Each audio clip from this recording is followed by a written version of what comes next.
How many people are Boulder residents? How many are non-Boulder residents? Okay, a few, maybe 15%, 20% by inspection. And let's go to the next one. Who do you want to win the World Series? How many want the Texas Rangers? Milwaukee, this year, Milwaukee Brewers. Okay, Colorado Rockies. Okay, wishful visionary thinking, that's okay. Next picture. Okay, so on mobility, what Mukul just covered, let's go to the next slide. What we wanted to gauge here in the group tonight is the potential you see in Boulder and here around for this idea of shared streets, some of the things that Mukul was depicting in the slideshow there. So what do you think is the potential for this kind of idea here in the city? How many people think it's high potential? Do we have a high potential? Okay, pretty much a good crowd there. Medium potential. And how many would say low potential? Almost nobody, so that's very strong. Let's go to the next one. And where would those potentially be located? Where do you think are the best opportunities where we could place these shared streets? So how about in and around our commercial areas in general? This is a general statement across the board. Pretty good, more than 50%. How about in and around residential neighborhoods? How many would say that? How about around the edge of the city?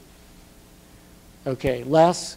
All of the above. How many would say all of the above? Maybe 20%. None of the above.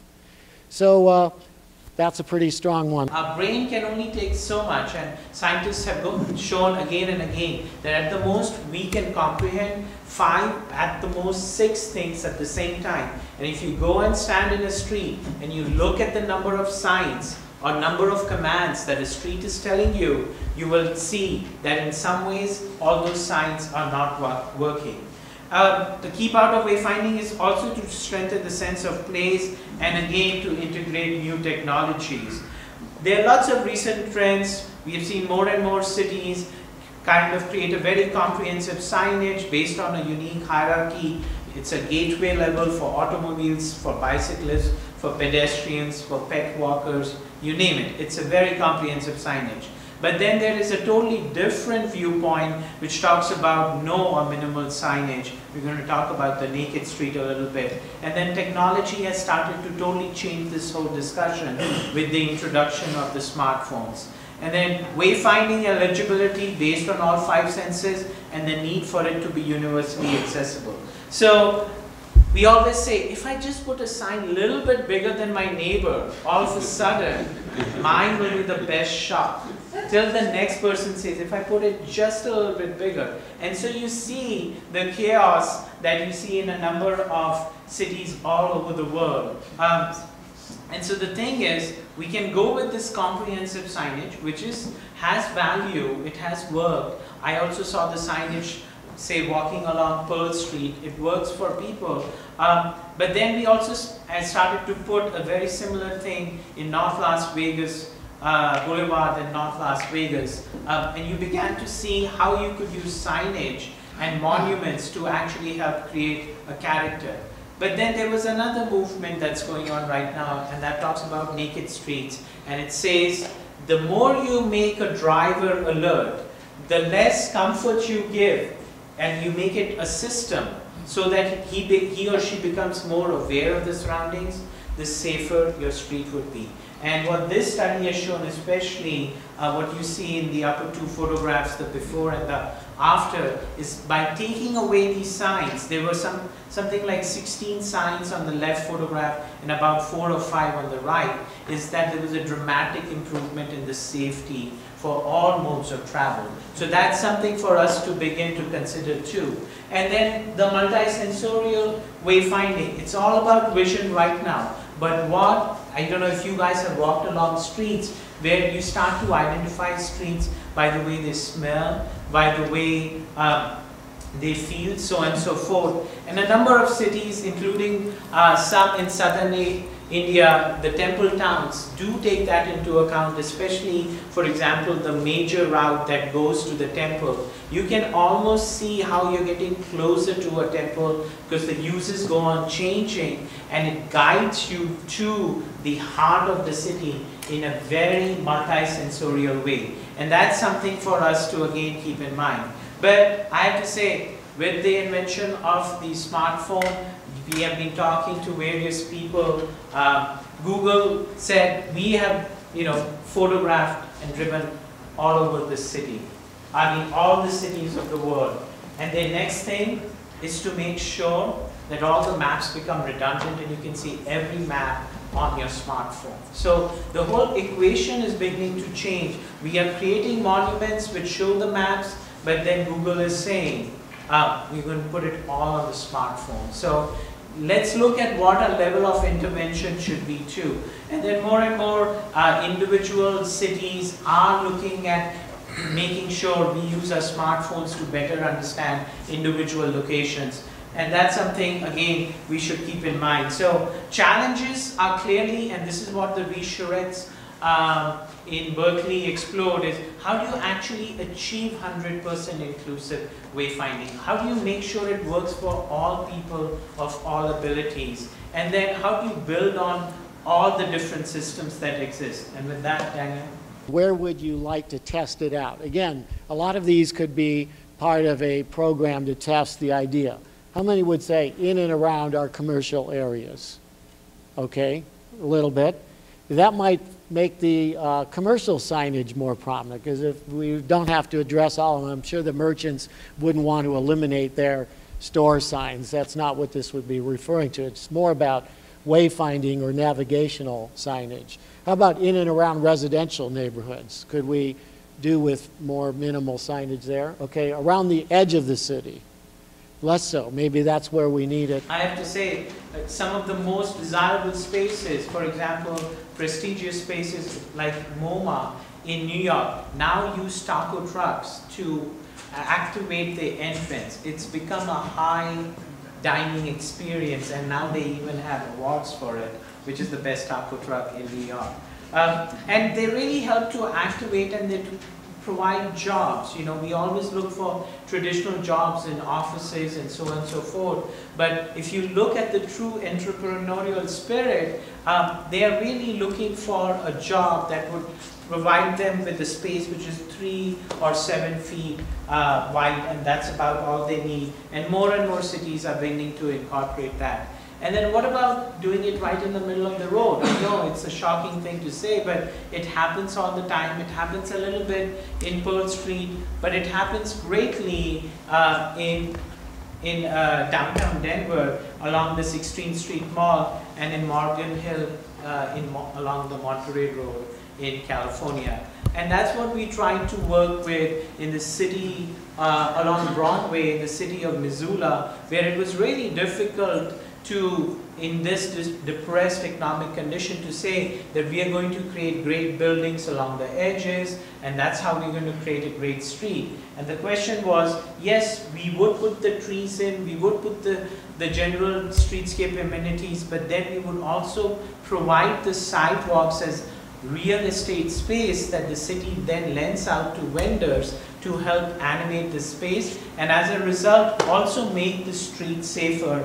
And more cities are beginning to look at that as an opportunity. So what are they, to summarize the challenges and opportunities? Incorporating new and traditional approaches of street commerce, creating commerce along strip arterial roads, fostering public-private partnerships, and then allowing for ongoing maintenance to happen. Another inspiring story, which I know Green Streets in Boulder also does, is the City Repair organization in Portland, which in some ways started with a gentleman going to a traffic engineer saying, I live on a local street, it's very unfriendly, could you help calm it?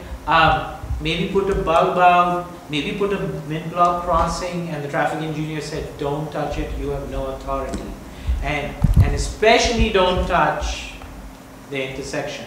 So the gentleman said, okay, I will go and touch the intersection, and more than touch, I will actually paint the intersection, because that's where all the problems begin. Is the most unsafe part in a street is clearly the intersection.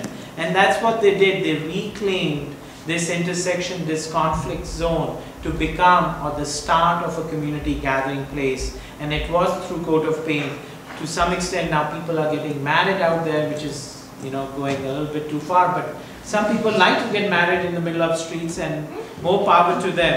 But the key thing is the ability of people to customize, just as all of us want to when we go to a place and we just, you know, change the chair just a little bit to customize.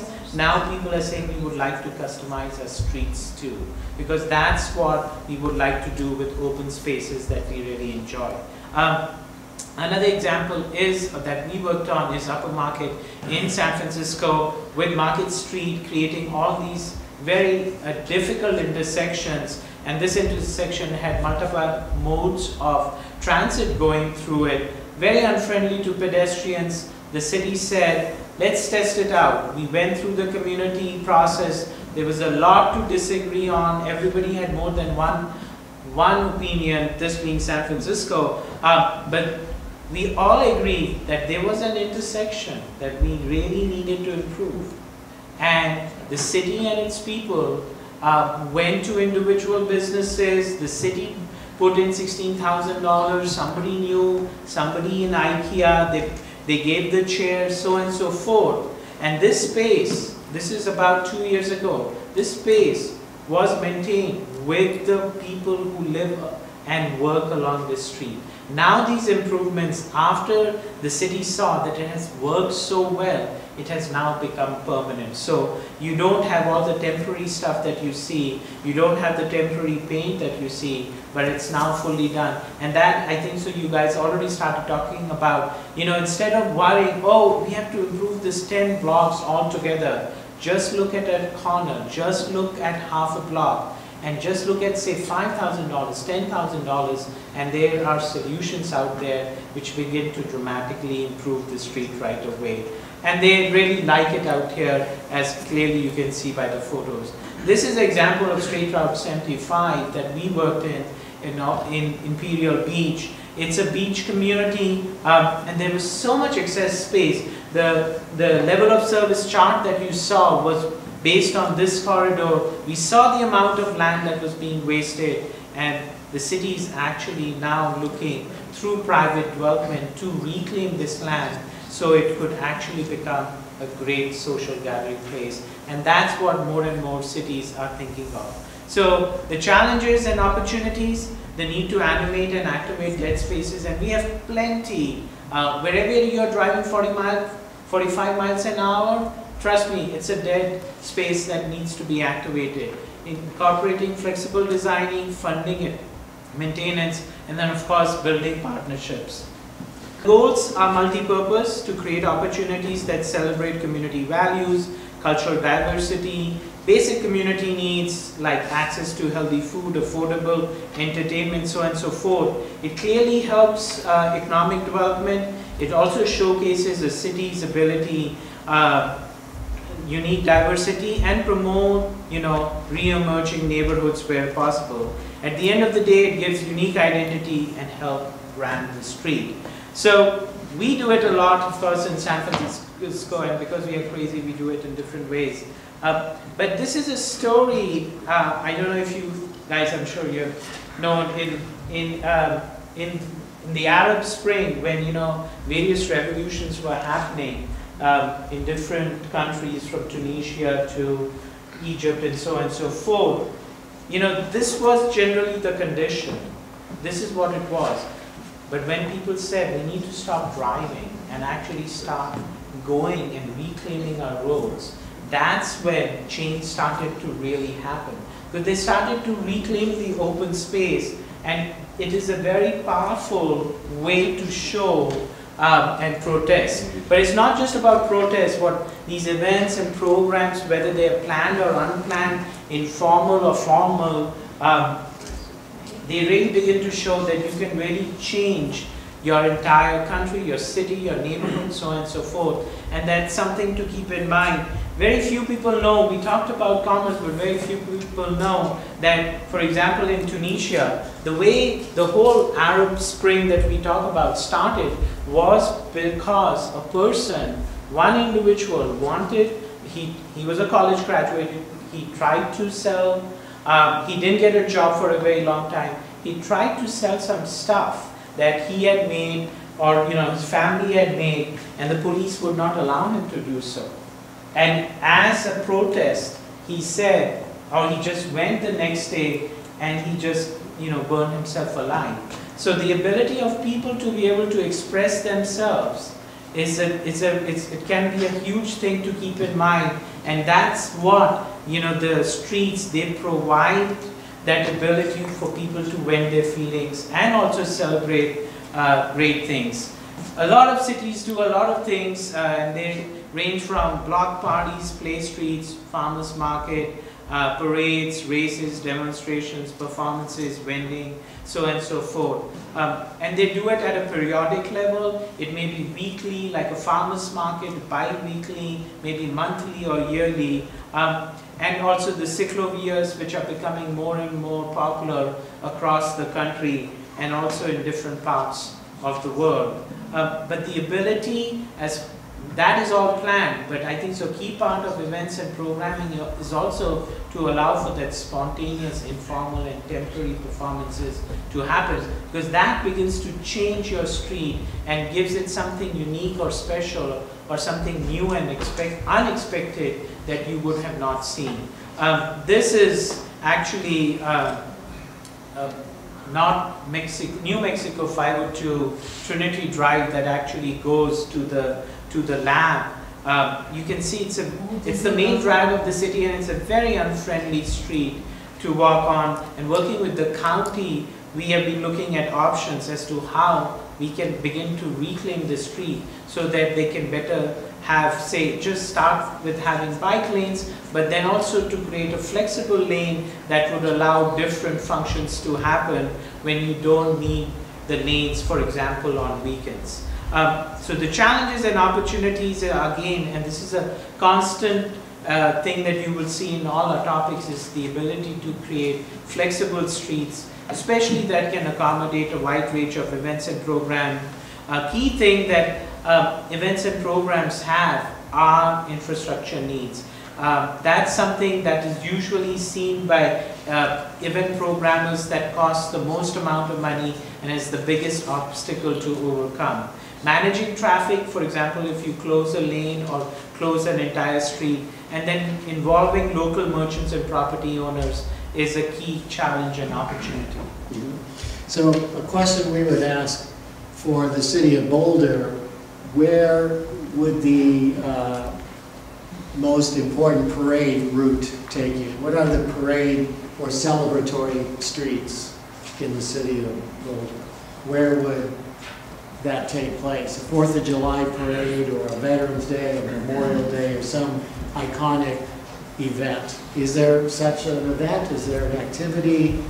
Are more traditional and more commonly seen in different parts of the country, in small towns and big cities. But now we're going to go into topics that are not so common in cities, or were common and no longer you see so abundantly in our streets. Play and recreation. The definition being active and passive recreational activities for all ages and abilities that include organized activities as well as informal, spontaneous play. The goals are clearly to provide safe and easily accessible places for play, especially for children, improve our health, ensure street play is distinct from play, because if you're playing on the street, it's got to be different than what you do on the park. And that's something to keep in mind. Allow for better uses of space generally devoted to the mobility function, and then improve and enhance non-motorized modes of travel. How many of you played on the streets growing up? How many of you allow your children to play on the streets? But it's a dramatic change, and clearly as a designer, I don't design for children to play on the street. But we grew up playing on the streets and we stopped doing it at some point of time. And that's something for us to keep in mind. Yes, our driving behaviors have changed, and that may be a key reason why children don't play on the street, but there is still a desire. And it's, in some ways, it's better than driving our children in an SUV to the closest park, which is a few miles away, as opposed to allowing our children to just play outside our front yard or in the street. And children in different parts still do it in different ways, but it's not just children. Part of play and recreation is when we jog or run or bike and so on and so forth. And there are lots of recent trends that are happening, especially in cities that are kind of losing their children population, like Portland and San Francisco, and they're creating permanent, partial or temporary closure of streets. There's a pavement to parks program that we'll just talk about, and sidewalks are becoming more and more as active recreational paths. And then of course, there is also a program, especially in New York and other cities like Vancouver, to have play streets. So we know the examples of the Wooneuf, Netherlands and other countries like Germany, created places that would allow children to play on the streets. England tried it. It didn't work in the 60s and the 70s, but when they did it a few years ago, about a decade ago, as part of the Home Zones program, it kind of had a better level of success. And that's a lesson that we have to keep in mind, is that if we create these home zones, if we create places for play, especially for children, we have to customize it to our behavior, not just our driving behavior, but also our social patterns. Daniel mentioned perhaps the best example of play on the street is right out here, a few blocks away. It's an amazing place, one of its kind, I would say, in the entire country, if not in the world. And you can experience it just going on the weekends or other places. And you guys know more about how this is a really great place. So other cities have beginning to do it. For example, in Boston, which took the median in the middle of the Rose Kennedy Parkway to create a greenway for children to begin to play. And we also were asked by the city of Boston to look at opportunities where Washington Street, which is their main pedestrian street, their main mall, could actually be explored, where children could begin to actually play. Children of all ages, but also adults. And if you start to look, you start to see those opportunities which we would traditionally not consider to be a function of the street. One of the most successful programs in recent times is the Pavement to Parks program in San Francisco, where they are taking what the city calls residual spaces. For example, in the upper left corner, what you see, that's a dead space that's just been striped, and it just encourages the motorists to drive faster. What you see on the right is what the city took over and created a very small play area for children to play. It's a very small step, but it is an important step. What you see below is another example of Pavement to Parks, is just taking one parking spot in a commercial neighborhood in Noe Valley and just providing opportunities for children to, if not just play, to paint in the street, just to become an active part of street life. And that's something we need to make them more and more happen if we really want to create truly diverse environments. And that is another example that you see out here. But the challenges are clearly, there are lots of challenges, especially from a safety point of view, making sure that the children feel safe, and more importantly, that the parents feel safe, that the children can play on the street. But you can do it by providing permanent, partial or temporary closure of streets, using the Pavement to Parks program, and then setting sidewalks as active recreation paths that the city of Los Angeles is increasingly doing so. So the next one is urban agriculture, and what we see is, the thought or the concept of trying to say, what if we were trying to grow food on our street?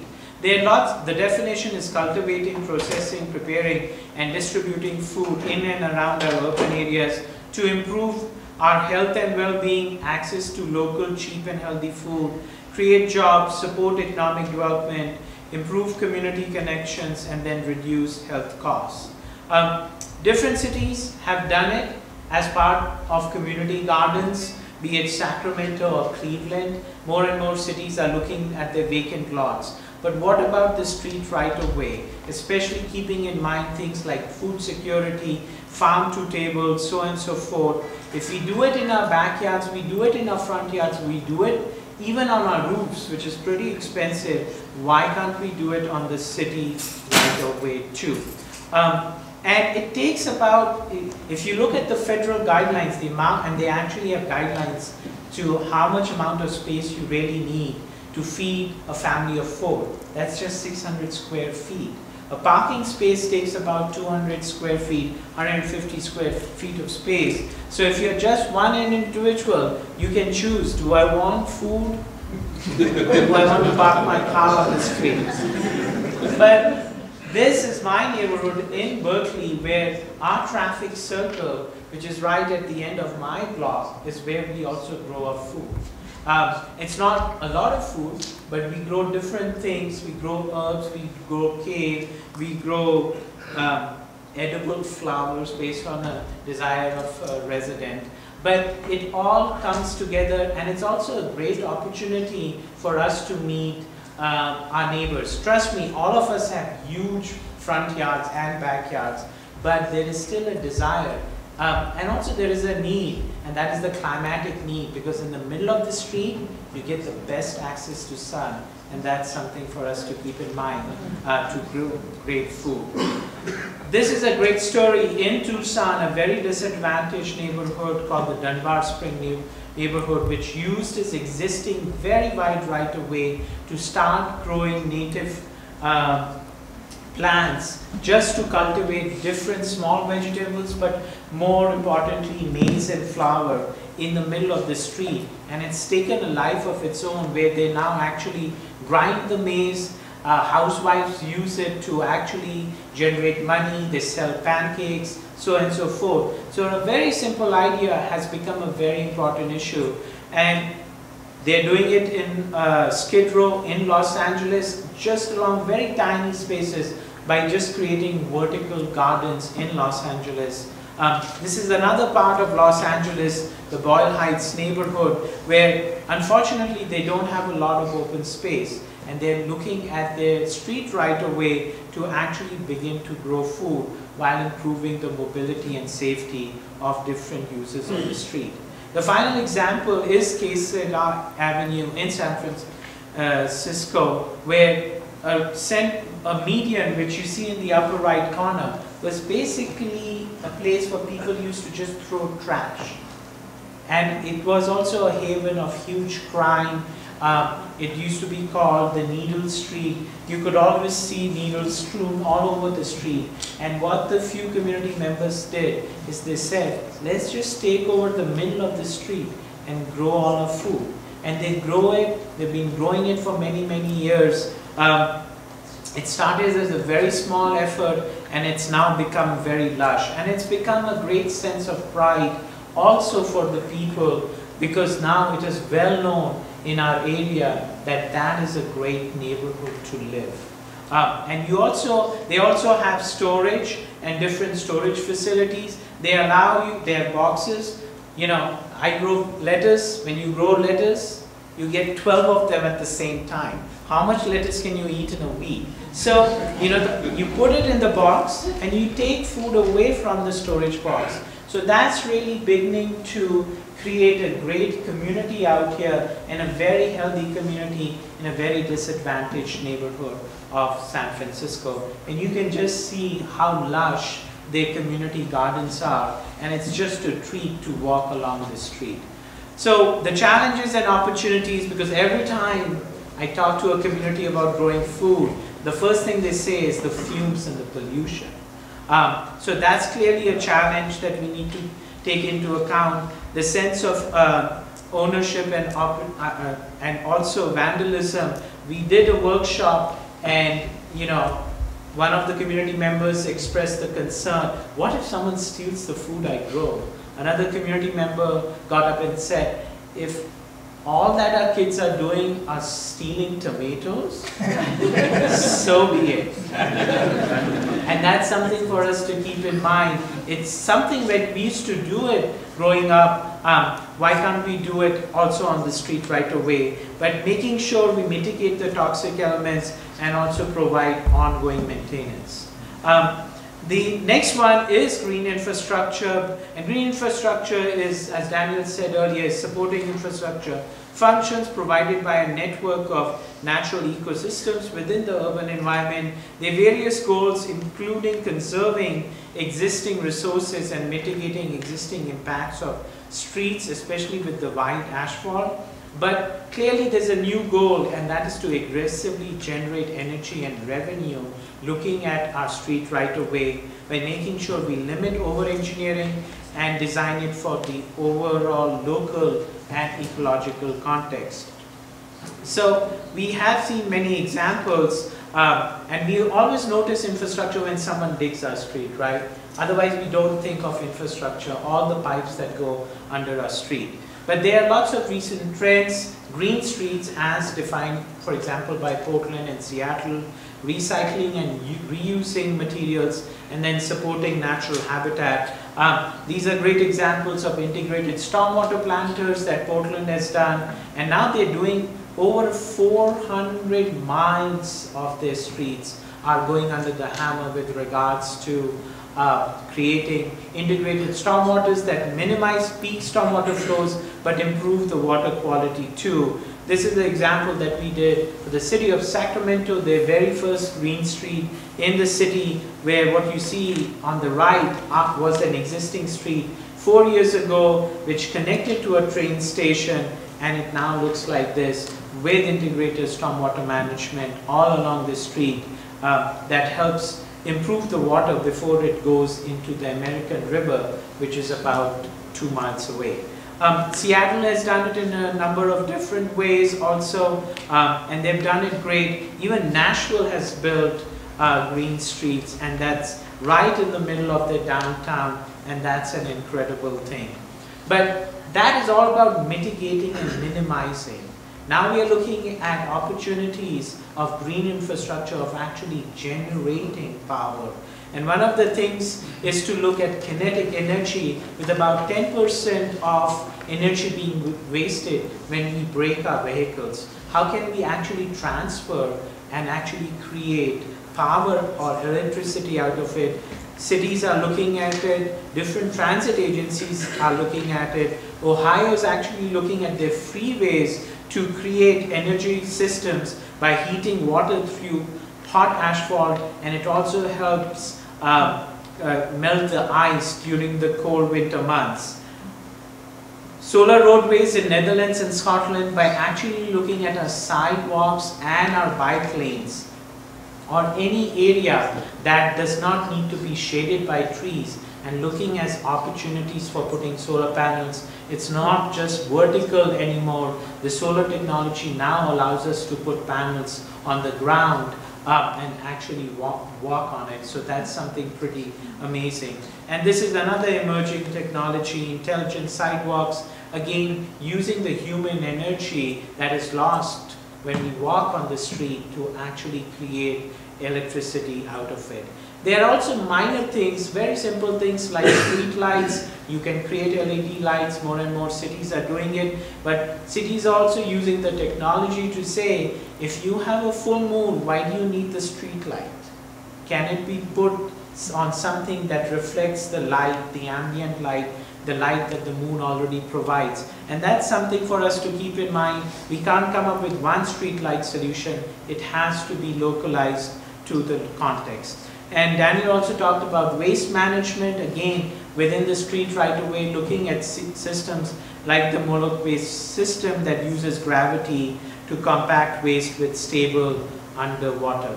The challenges and opportunities is to address all the 5 infrastructure systems. It's no longer about stormwater. It should look at water, energy, materials, waste, and habitat. Providing ongoing operations is an issue, and expanding community outreach and education. The last one is image and identity, and that's something that when you tell your parents or your family or your friends to come to your city, is there a street?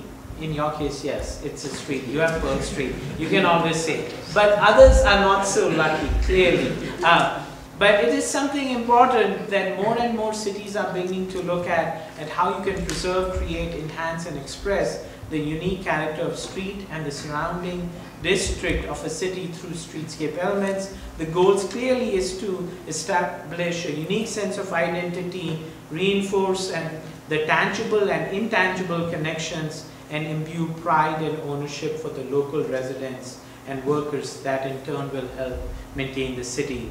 A great example is Las Ramblas in Barcelona, which is not just a national street in some ways, it's known at an international level, and the pictures speak for themselves why it is such an iconic street. You look at the photos and you really want to go there. It's an incredible experience. What people don't usually understand when they see the photos is that it also has 2 lanes of traffic on both sides of the street. France is also trying to do it. Even Pennsylvania Avenue, which is considered the main street of the country, is beginning to look at how we can improve our street. They're putting the bike lanes in, but look at 8 lanes of traffic that exist on the mall, and you see what the problem is with our streets. So the recent trends are to use streets to celebrate history, create main streets at multiple different levels, and make places out of our streets. A great example is Seoul in Insadong, which is in the historic arts district in Korea, and people use it. It's a very iconic and identifiable street where each and every element, streetscape element, is actually used to create a unique sense of identity, tell the rich history and story of not just the neighborhood, but the city at large too. This is an example of what is known or was considered a few years ago the gateway of the city of Long Beach. It has all modes of travel on it, transit on it, and it was extremely unfriendly street. It is if you come by bus or train, this is the first experience you get of Long Beach. And we work with the city, we work with the community to change the perception and just use the intrinsic functional elements to create a unique sense of identity. This was before, this is what is now. It's happening, and people come to the street to actually look at the art that exists on the sidewalks. It's one of the 10 reasons that the Downtown Association now uses as a reason to come to downtown Long Beach. And that's something that people of all ages now come and find a reason to use the street. Other cities also have different examples. Even Vegas has a very identifiable street. I know we love to hate Vegas, but I mean, how many people do you see walking in 110, how many cities do you see where people walk in droves in 110-degree temperature? And there's a reason for it. One, they've copied everything from everywhere. So that's something to keep in mind. But more importantly, if you look at the sidewalks and the way the buildings interact with the sidewalk is something to be learned. It's not just that the casino is far away. There is some element of the hotel or the casino, be it fountains or the Eiffel Tower, that really begins to interact with the sidewalk. And it actually works at different sensorial levels, which is something that in some ways is pretty distinctive to Las Vegas Boulevard.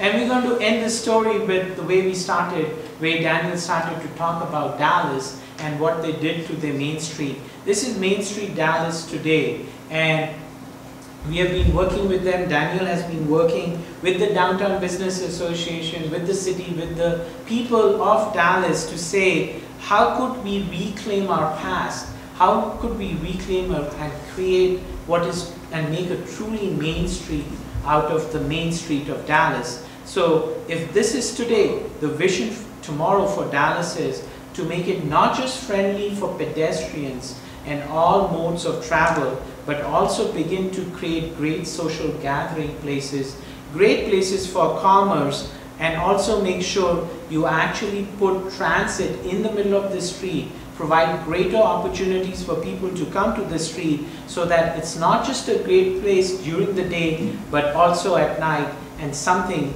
that any citizen of Dallas would be very proud to be in. Thank you.